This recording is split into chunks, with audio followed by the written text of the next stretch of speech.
September 28 ஜெயலலிதாவிற்கு உடல் உறுப்புகள் செயலிழந்துவிட்டன, மூளைச்சாவு நடந்து கொண்டிருக்கிறது என்றார். அதை எனக்கு சொன்னது செப்டம்பர் 29. நாம் எழுதுவோம் என்றேன். தமிழ்நாட்டில் பதட்டம் மட்டுமல்ல, அது கலவரங்களை ஏற்படுத்தும் நிலைக்கு செல்லும் என்றார். தமிழக மக்களிடம் உண்மைகளை எடுத்து செல்ல வேண்டும். பாஜக, RSS, இந்து பரிவார அமைப்புகளின் அராஜகங்களை நாம் அம்பலப்படுத்தி தீர வேண்டும் என செப்டம்பர் 29 ஜெயலலிதா இறந்துவிட்டார் என்கிற தகவலை அறிவித்தேன். அதிர்ச்சியடைந்த அந்த அரசியல் வட்டாரம் திட்டத்தை மாற்றிக்கொண்டது.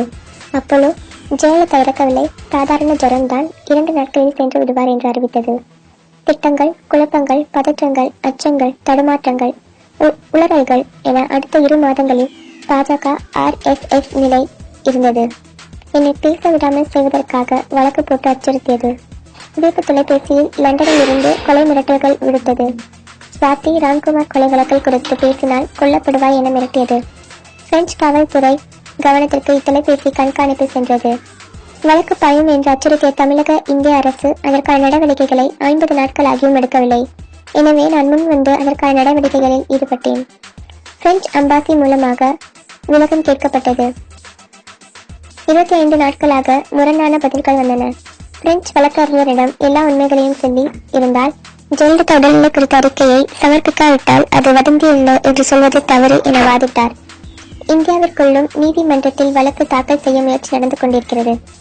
இந்நிலையே டிசம்பர் 5 ஜெயலலிதா இறந்துவிட்டதாக தமிழக அரசும் அப்போலும் அறிவித்தது. செப்டம்பர் 22க்கு பிறகு ஜெயலலிதா இந்த அறிக்கையும் விட்டிருக்க முடியாது, கையெழுத்து போட்டிருக்க முடியாது. கைநாட்டு வேண்டுமானால் சுயநினைவு இல்லாத அவரின் கைநாட்டாக இருக்கும்.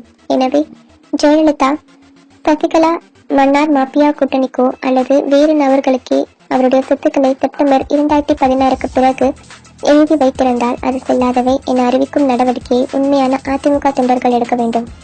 சசிகலா மன்னார் கூட்டணி தமிழ்நாட்டு அரசியலை கைப்பற்ற வேண்டும் என்ற நோக்கத்தை விட ஜெயலலிதா சொத்துக்களை அபகரிக்க வேண்டும் என்ற நோக்கத்திற்காகவே மத்திய அரசுக்கு ஒத்துழைத்தனர். ஜெயலலிதா அப்பனுகள் இருந்தபோது சசிகலா, இளவரசி தவிர வேறு யாரும் ஜெயலலிதா அறைக்குள் நுழையாதபடி பார்த்து கொண்ட சசிகலாவின் அதிகாரம் மக்கள் அதிகாரம் அல்ல, சூழ்ச்சி. இவரை தமிழ்நாட்டு அரசியலுக்குள் வராதபடி அப்புறப்படுத்தாவிட்டால் ஒட்டுமொத்த தமிழினமும் கேணியர்கள் என்பதை நாமே ஒத்துக்கொள்ள வேண்டும்.